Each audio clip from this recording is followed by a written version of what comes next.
In this session, we discuss the application of sexual health for Muslims, the role of the soul, and the revival of tradition.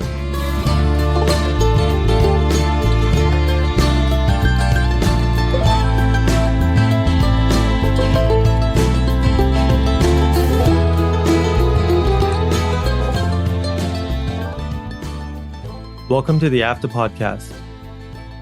I am Naveed Zamani and I am your host. In this session, I'll be speaking with Sameera Qureshi.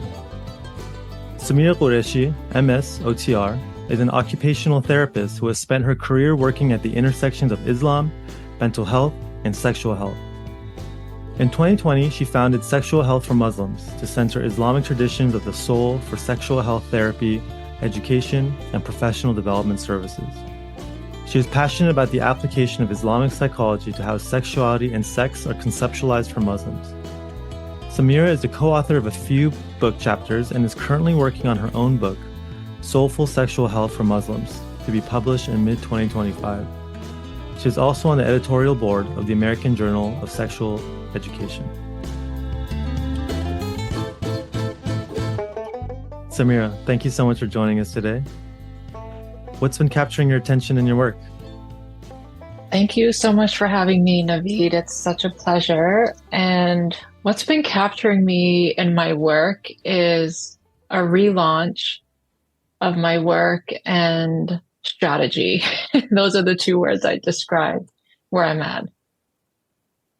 A relaunch of your work and strategy.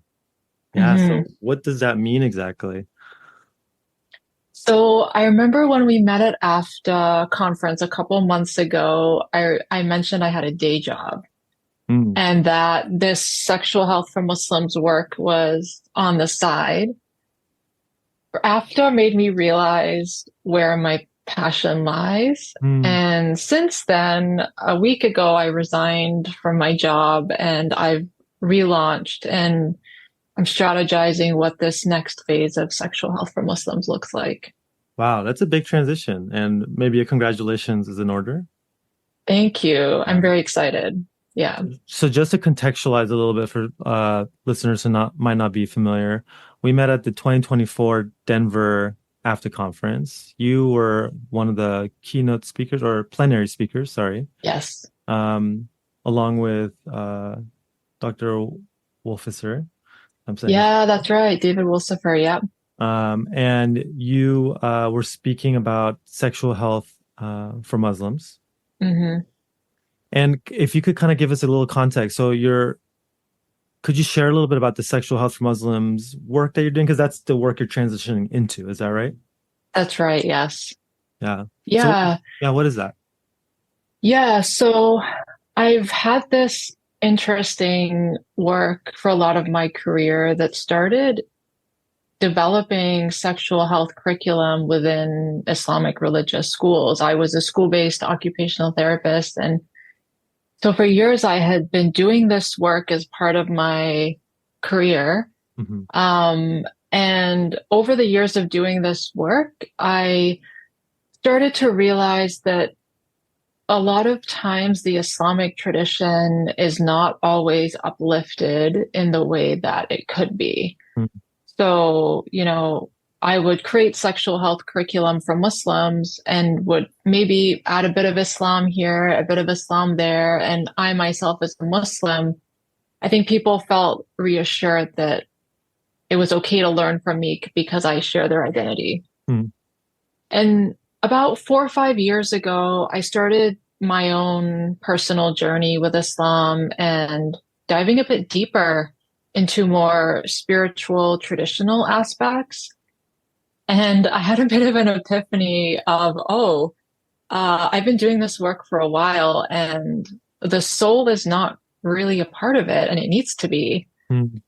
So that's when I founded Sexual Health for Muslims, really an online platform. It started as a social media platform and a very simple website. And I just started putting out content. And I was really surprised at how quickly it resonated with people. And so that was the beginning of Sexual Health for Muslims. It's been about 4 years in September that I pivoted So that's a bit of context in terms of where it started and how it started. And you have, I mean, I had the opportunity to look at your Instagram page and, or at least that was where I saw one of your social media things. And you have a huge reach. There's a lot, like thousands and thousands of people that follow that page. Yeah, which is very surprising. I want to say COVID helped because people were home Mm. online and word of mouth, as you know, many Muslim communities, word of mouth is how things spread. So yeah. So if I could ask a question or maybe a point of clarification, you said you had an epiphany that the soul was not really a part of it. Could you clarify that? Like I might have missed it. Like what is it you're referring to and how did, I guess I'm curious about that epiphany, if you mind sharing. Yeah. So the it refers to how I was approaching sexual health education with I Muslims. see. I see. Yeah. So I had been doing this work for a while, incorporating Islamic aspects into it, but it was missing the curriculum, the work, my framework was really missing the contextualization of the soul. And so my own personal epiphany came when I was on my own spiritual journey. And I remember it just hit me like, wow, I think I need to go this way. And that's when it all really started. Into the soul and like kind of naming Yes, and identifying how the soul is involved in sexual health for Muslims. that's right. Yes, yes. Yeah. And it was primarily at first like, what? Like, I'm a Muslim and I have a soul. What does that mean? What does it mean for my journey? Yeah. What does it mean for my relationship with God? So, first of all, it was a very generic question for me Mm. as a Muslim. And then my work and personal life has always been intertwined. And so then I was like, wait a second, this also relates to all parts of us as a human, including our sexuality. We can't leave our sexuality out of our humanness. So that's when the personal journey paralleled the professional one. Yeah. No, it's a beautiful journey. I guess when I hear you say the word soul and some of the ways that you were noticing that your curriculum didn't incorporate it in ways that as you were reflecting on your personal and professional journey that and in reflections of your own life and perhaps the way that your soul is involved in the work you're doing. I guess I'm just drawn to hearing a little bit more about that and I'll say why, I suppose. I hear the word soul a lot in English. There's also words for soul in Farsi. There's also words for soul that I'm less familiar with because I don't speak, but in Arabic, which is what the Yes. Quran is written in. And my Mhm. experience has been that the reference to the word soul is a bit different, especially when you compare English to perhaps those two languages, because English comes at that word at a different angle, in my experience, in my take. Right. So, what are you referring to the best of your ability in English, I suppose, Yeah. to the soul and like its role in sexual health, if that's an okay question? Yeah, absolutely. That's a really important, insightful question. We have to define what we're talking about here. To the best of my understanding and ability to articulate it within the Islamic tradition, which means the religion and all the texts that came with it, the soul is this substance that existed before we were born into this world. So there's a lot of example verses in the Quran that talks about God having created our souls a very long time ago, and that life on earth is only one of five lives that we have with our soul. And so there's this idea, and it's reflected in the Quran, that our souls existed in what's called the before the world, and that around the age of 120 days or so is really when our soul becomes encapsulated in what's then an embryo, a fetus, a growing baby. And so the soul is thought to sometimes be in the body, but Islamic texts kind of say, well, no, the soul encapsulates the body. Mm. So it's thought to be this substance that is here to be a metaphor of a captain of our ship. So the soul is experiencing everything that we see and do and hear in this life. And the thought is that that's what we then take to the world after this life when we pass on. So the soul has lived before, it experiences things in this earthly life, and then it lives in the hereafter. And that for Muslims, our goal ideally is to really develop the spiritual aspect of our soul, which is what is connected to God and always is connected to God. So when we're talking about sexual health, then Hmm. that's when the epiphany occurred to me is that, well, our soul is so central to our life and it's so central to our worldview as a Muslim.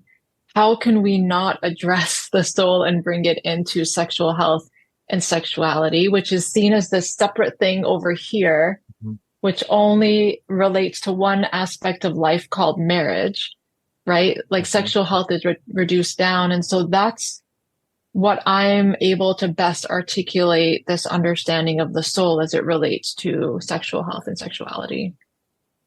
Yes, thank you for that, because that's a challenging question. I feel it was well articulated. Full disclosure too, I grew up in a Muslim family, Iranian Muslim, Mhm. and my parents are practicing. I never really did, and I kind of describe my own world as kind of culturally Muslim just from being around it so much. So Yeah. as I ask you questions, I just want to state that like there's familiarity I have with it, but ultimately Hmm. a lot of ignorance about the specifics. So please edit me or forgive me if I trespass into anything. I also want to acknowledge that also as you're talking about the soul and its relationship to sexual health, and that sexual health is often this thing that's over there, part of marriage, and kind of like maybe not talked about. Yeah. My experience too in the United States has been there's also um, a political shaping of who Muslims are, especially in Yes. relationship to sex as it's compared to Westerners, if that's an okay way to phrase that. Yeah. So I imagine there's multiple political threads that you're attending to as you're managing these conversations and putting forward Hmm. your ideas. Um, but if I could ask a little bit more, so what is, well, it's kind of an oversimplified question, so take it wherever you want. But so what is the relationship of the soul to the sex as you see it in your work or sexual? Yeah. So, you know, when we think about our soul, it has its own development from birth to death as well. So the soul is on its own spiritual journey. So when we are children, Mm, let's say, newborn up until puberty, we're learning to be independent. Our parents are responsible for us. When we're that young, our soul is not accountable to God for our actions because we are just learning and are at the, will of our parents, really. But when it comes to the soul and sexuality, for example, at puberty, that marks the time when a Muslim becomes directly accountable for their soul to God. And so that's the time when Muslims are taught and encouraged to think about the actions you're about to take and what possible consequences they mm, may have. And that's really, Islam doesn't have adolescence per se. We go from kind of a child to an adult in Islam at puberty. So when we think about, for example, a Muslim teenager who is trying to be the best Muslim they can be in a world, as you said, that is so challenging and intersectional, they're going to be faced with challenges to their identity, sexuality related and not. yeah. And so the soul comes in. Are we preparing Muslims for that transition into spiritual adulthood? Mm, Are we equipping them with not just the religious guidelines, which we love to emphasize, the what? We're missing the why, which is kind of what we're talking about, and then the how, mm, right? So if Muslims are being encouraged, for example, to delay sex until marriage, just telling them the what is not going to help them get there.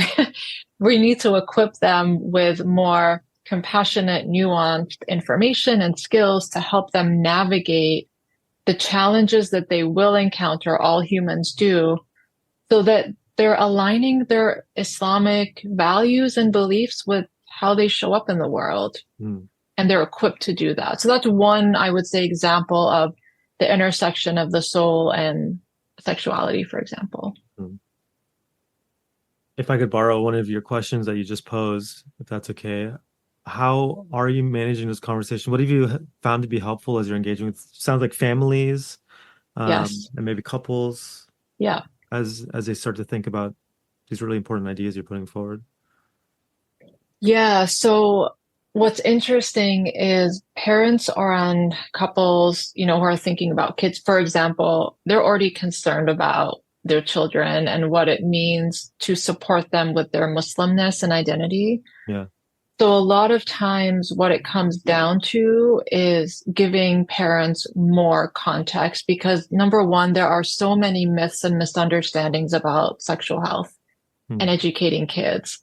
So I usually start from a perspective of tell me your concerns as parents or as a couple in this area. And then they'll rattle off their concerns. And then I'll also ask, well, what is your understanding of Islam when it comes to these topics? And oftentimes it's religious rulings that's focused. And then from there, I start to add in more context about, well, have you thought about the soul and helping the spiritual development of your child? And did you know that education in sexual health actually may prevent issues from arising and gives them agency? And also is an Islamic obligation because God has given you one body and you need to take care of it as well.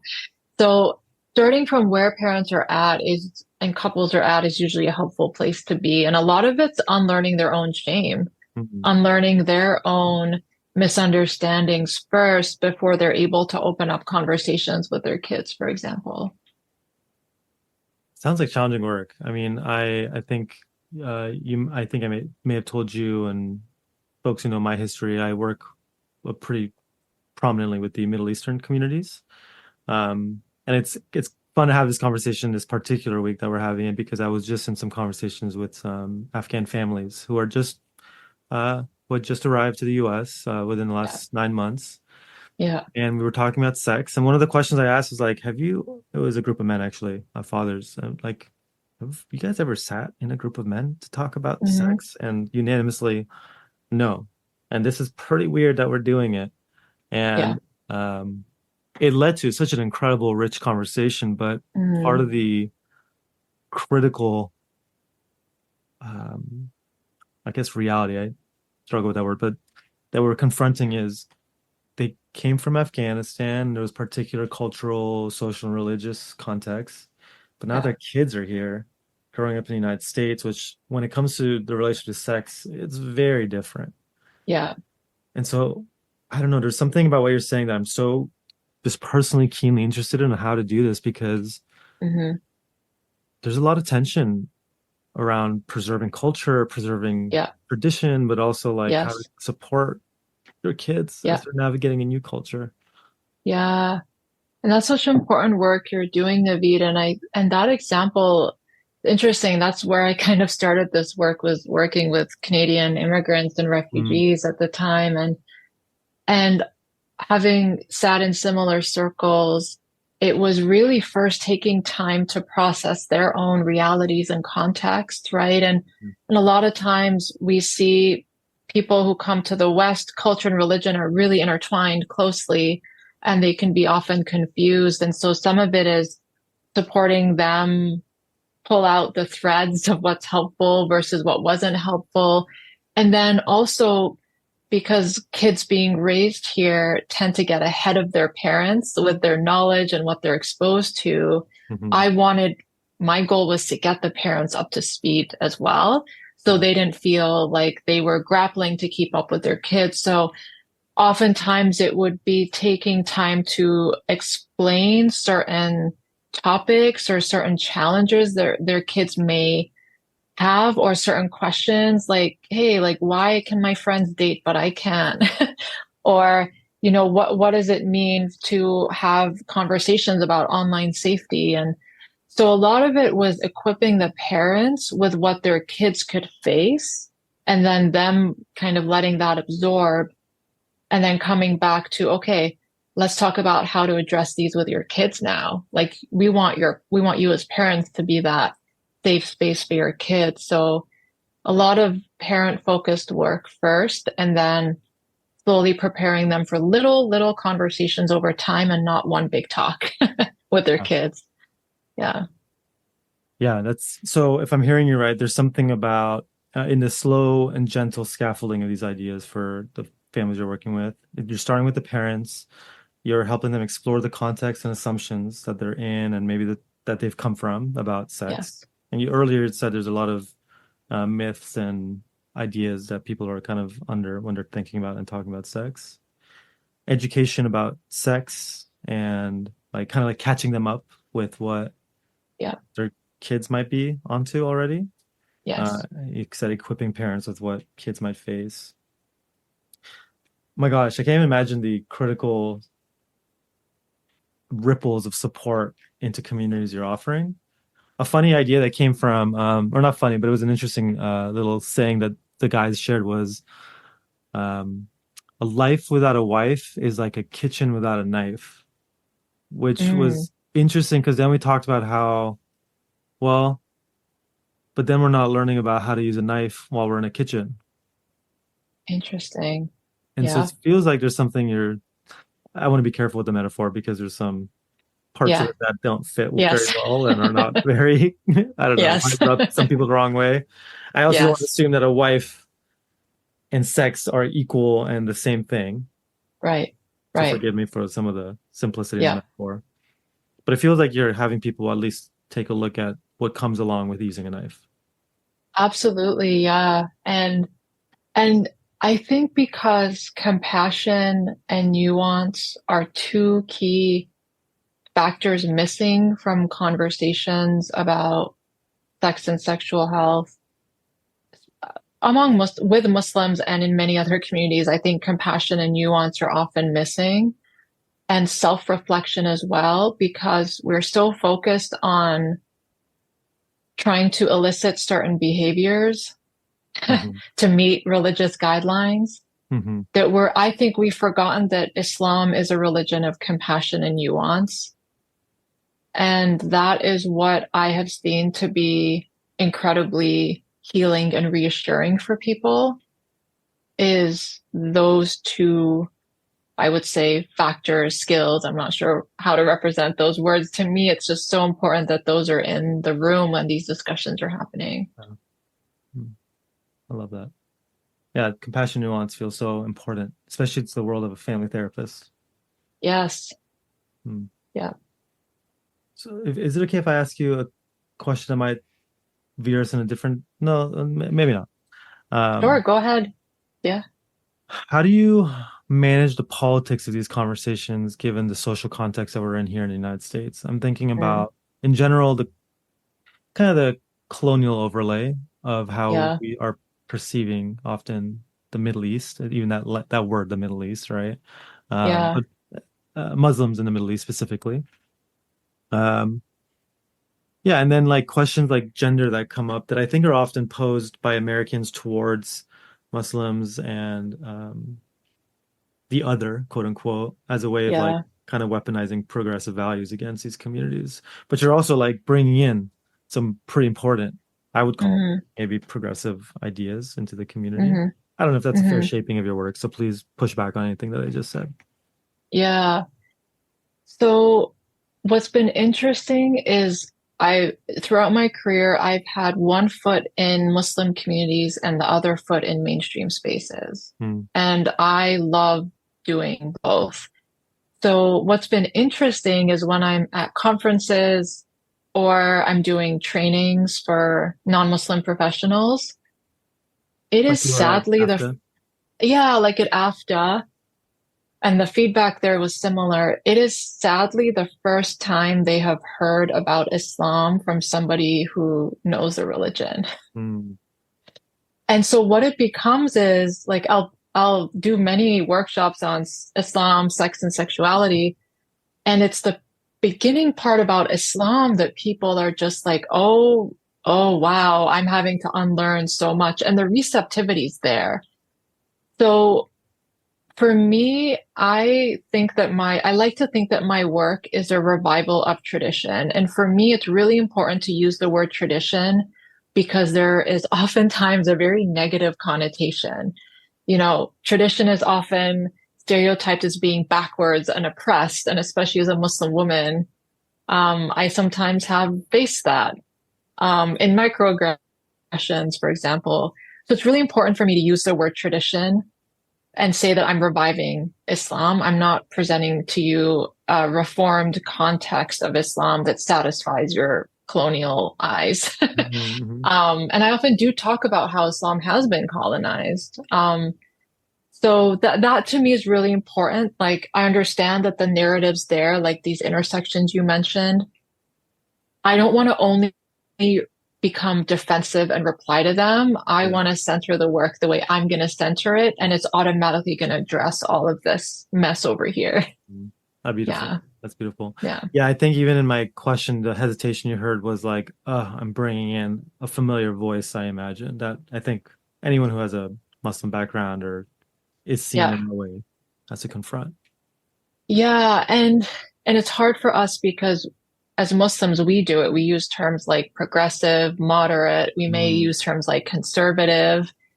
So it's there. And I think just as you did so amazingly, just to name it and say, huh, like, where is this coming from? And does it fit with me or has it been given to me? yeah, Yeah. oh, beautiful.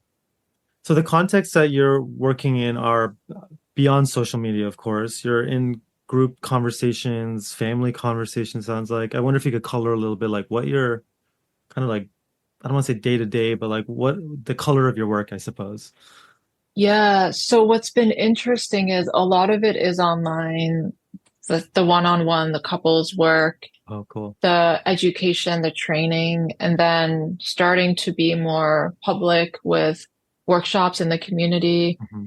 Definitely would love to do more professional training, Muslim and non-Muslim professionals. So it's a bit fluid right now with the relaunch, but I'm Yeah, seeing opportunities come up more to do in-person work, which I'm really excited about, especially with COVID having shut that down. I'm excited to get yeah, back into community. So it's a mixture of therapy, education, and training services. beautiful. Yeah. And if you don't mind me asking, how has your background as an occupational therapist shaped some of your work? Because you presented at AFTA, family therapy. Your work Yeah. sounds so close to family therapy work in so many ways. Yeah. Um, how has that Yeah. become a shaper of your ideas and work? It's funny. I was just thinking about that because I'm explaining to clients how my work's different than maybe, let's say, a psychotherapist. Hmm. Um, so I think for OT, one of the things that it really helped me with is figuring out the why. So it's really about going underneath the surface of what somebody is struggling with and looking at it from a very wide, holistic lens of what are all the person related factors, their environmental, contextual factors, and then what they're struggling with. What are all the things that could be getting in the way of them and where they want to be and what they want to do? Hmm. So it really is similar to having an assessment process. Like the process is very similar to a family therapist, for example. But I think it's a bit more holistic, and also I'm a little bit more solutions focused too. Hmm. So I often will incorporate activities into our sessions and outside of them to get people to do and not just have us talk. So I also love, as a yoga teacher, I love bringing in the somatic perspective. So I bring that in mindfulness because for me, if someone's not regulated, having worked a lot with trauma, we need to start there. And also to get them as a Muslim thinking, well, God isn't out here, God's in here. And so we also need to be in our bodies. So my rambling answer is I think it's so holistic and broad. And for OTs, it can be hard to pinpoint it, but I would say it's given me a lens of what's going on underneath the surface. And I actually want to go underneath the surface. I don't want to stay on the surface of giving band-aids out. Yeah, that the holistic nature of your work is very evident in the way you just described it. You did mention sexual trauma. How does that play into your work, or how do you Yeah, let me just leave it at that. Like, how does that play into your work? Yeah, so what happens a lot of the time, which I think is a little unfortunate, is um, Muslims are seeking a partner, about to get married or married, and they start to have challenges with intimacy Mm, and sexual, definitely, but also even emotional or physical intimacy. For a lot of Muslims, it's one of the first times they're kind of letting that part of themselves be seen and shared with somebody. And then I think it's a lot of people reflecting, oh, I think I experienced something, but it's only now that there's issues manifesting in my life that it's coming up. And so, unfortunately, I get a lot of clients reaching out and saying, I'm realizing I've experienced sexual trauma and I thought I healed, but I haven't, or it's really getting in the way, or this is how it's getting in the way. So, it's a lot of adulthood realizations of childhood trauma, mm, which I don't think is uncommon outside of the Muslim space. yeah. And specifically manifesting in issues with sexual intimacy when we already don't receive comprehensive, holistic sex education. So we're already kind of behind. So I think it's very multi-layered, but oftentimes it's manifesting later in life. If I hear you correctly, you're kind of responding to those issues that are coming up in your work. Yeah. Yeah. And there's also the preventative piece that you're into as you're working with parents to support the conversations with kids. Yes. Yeah. Yeah. For me, it's so important. I often say Muslims are so reactive anyway. I Mm. don't want to be there. I really want to be preventative and proactive. So, yes, it's great that there's therapy services and therapists, and we also need to be thinking upstream a little bit more. Hmm. Hmm. So important. Yeah, there's as you're sharing, there's just so many ways that I'm thinking about my own life and experience and um yeah, ways that I like arrived into sexuality like not really knowing much or anything and Hmm. one critical thing that I'll name too is like I was lucky enough to not have like social media and the internet to be too prominent in my teen years. I'm Yes. grateful I wasn't being videotaped and stuff like that. Like I think kids are in a digital panopticon these days. Hmm. Um, and like porn is such a big way that it's like available on your phones these days. And it was part of the conversation I was having with some of the men about how like Yes. sex education, quote unquote, is landing into the phones of children Yeah. whenever they have access to the internet, or even their friends have access to the internet via their phone. Right. How does how do conversations about pornography play in to some of your work? Yeah. Yeah. Those are probably one of the most common conversations that happen because a lot of the research shows that kids as young as 7 and 8 are being accidentally exposed to Yeah. pornographic images. So the conversation starts to happen around online safety. It really starts to happen around if you, as a parent, are giving your child a device, Mhm. there needs to come with that a lot of education, guidelines, and constant conversation. Yeah. So that's where it starts. And empowering parents with what could happen if it does, what to say, what to do, dealing with the own shame response that arises often. So a lot of it is phrased as literally online safety. Yeah. And that does tend to help parents be open about these conversations. And also, little other things that come up like, I don't know if this happened to you when you were growing up, but you're watching a show and then a kissing scene comes on, and then the joke that I say is parents are like, they'll change the channel or they'll Yeah. cover your eyes. And so sex and sexuality, like you said, is much more around us in the West. And so the online safety conversation relates to natural conversations you can have with your child when they're exposed to something and you want to infuse your own family, religious guidelines and values into them. Yeah, Yeah. as a parent myself too, this is all like things I'm deeply curious about how to approach. And man, I'm like, I was talking to my wife, I was like, maybe it's we bring back the living room desktop PC that I grew up with, Yes. it's just Yeah. in the middle of the Yeah. room. Yeah. And that's one of the suggestions I make is devices in public areas, no devices in bedrooms, things that kids can easily buy into because they need concrete things. Wi-Fi off at a certain hour, um, a collective charging station for all of family's devices, no devices at the dinner table. Like these things that I think are tangible. And as long as parents model them, kids will often follow along as well. Yeah. Yeah. So if I could ask you just another couple questions, if that's okay. Yeah, absolutely. If I remember correctly from your wonderful plenary at our conference, you had described, well, it sounded like the conversations that you're having with families around sexual health, consent, kind of like what we're talking about right now with pornography. It's kind of how to manage some of the stuff with couples and parents and families. That you Yeah. were using scripture to kind of like bolster those conversations. Yeah. In my experience with religion more broadly, is that it's interpretive. The Quran, to correct me if I'm wrong, is written as poetry. So there Mhm. is that, am I correct on that? It's kind of got a poetic. It's written with kind of a poetic rhythm to it. Yes. Yeah. So when you hear it being recited, you can pick up on the rhymes and the rhythm that are inherent in the verses. Mhm. Yeah. Yeah. So I guess that's my question is, in just like you would with any religious ideology, how would you manage more fundamentalist Yeah. perspectives or Yeah. takes on scripture, especially as you're using them to support certain statements you're making, if that makes sense? Yeah.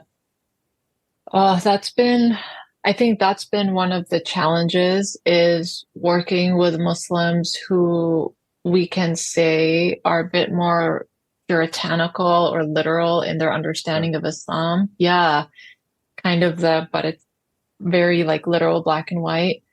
Um, First of all, some segments of that population just don't resonate with how I do the work because they are just so focused on, but this is the guideline, just don't have sex. What's so hard about that? Right. But then what we can bring in is I usually tend to bring in other scholars who have text about these topics, but then add more nuance into it. Mhm. Mhm. And so, like Imam al-Ghazali, for example, is a very well-known and respected Muslim scholar. And he has a book on, sexual intimacy within marriage. And it talks a lot about foreplay and pleasure and, prioritizing the wife's pleasure over the husband's pleasure. And so one example of your question is when people are out on social media saying, well, husbands have a right to sex within marriage. That's one common thing that I see a lot, like it's a right. Mhm. And it's like, wait a second though. Sexual intimacy in marriage can't contradict the sacred nature of marriage itself. And so there can be no harm, coercion of your wife because marriage occurs under God's witnessing. Mhm. So sexual intimacy in marriage is not your right. It comes from you fulfilling your responsibility as a spouse first under God's witnessing. So That's beautiful. usually when people have these absolutist statements, I'm like, wait a second, you realize that you're already contradicting the sacrament of marriage and how the prophet lived as well. Right. There's no text about him saying, I have a right to sex in my marriage. Mhm. So sometimes it's bringing in nuance. And I think when you're using text to educate people, sometimes stop and reflect. And I'm like, go read it yourself if you don't believe me. But um, I've kind of stopped looking for those opportunities of trying to correct people and just have gone more with who's open to learning Yeah. and doing it that way. Yeah. A lot of wisdom in that. And just in my own Yeah. experience, I really haven't encountered that many people that have that type of literal fundamentalist read on the Quran. Right. And that makes Right. me happy. And in my Yeah. mind, makes the work you're doing even that much more critical because my experience has been people are curious and Yeah. want information, and you're such an important resource. Thank you. I've been finding that too. Yeah. The openness is definitely there. Yeah. Yeah. I guess I only Yeah. see it on the internet, honestly. Me too, Yeah. actually, which is not surprising because that's the safest place and way to be that way. You're behind a Right. screen. Yeah. Yeah. Yeah. But all the conversations I've had with people are just people are open and interested. Yeah, they are. Yeah. Mm. Thank you so much for some of the time and work to share some of your work, the important work you're doing. So, just for listeners who might want to connect with your work, do you mind sharing a little bit about your places they can find your information and Yeah, connect with you? sure. Yeah, so currently social media wise, I'm only on Instagram right now, at Sexual Health for Muslims. And then I have a website of the same name. So www.sexualhealthformuslims.com. Beautiful. Yeah. Yeah, thanks for kind of dealing with some of my questions. Apologies for some of the more misogynistic metaphors and kind of No, no, not at all. patriarchal ideas I fielded towards you. So, yeah, thanks for your generosity and patience with me. Of course, I think it's important that we talk about those things too, right? And just it helps frame the conversation when we name what the challenges are. Yeah. Thanks so much, Sameera. Of course, my pleasure. It's been lovely chatting with you. Likewise.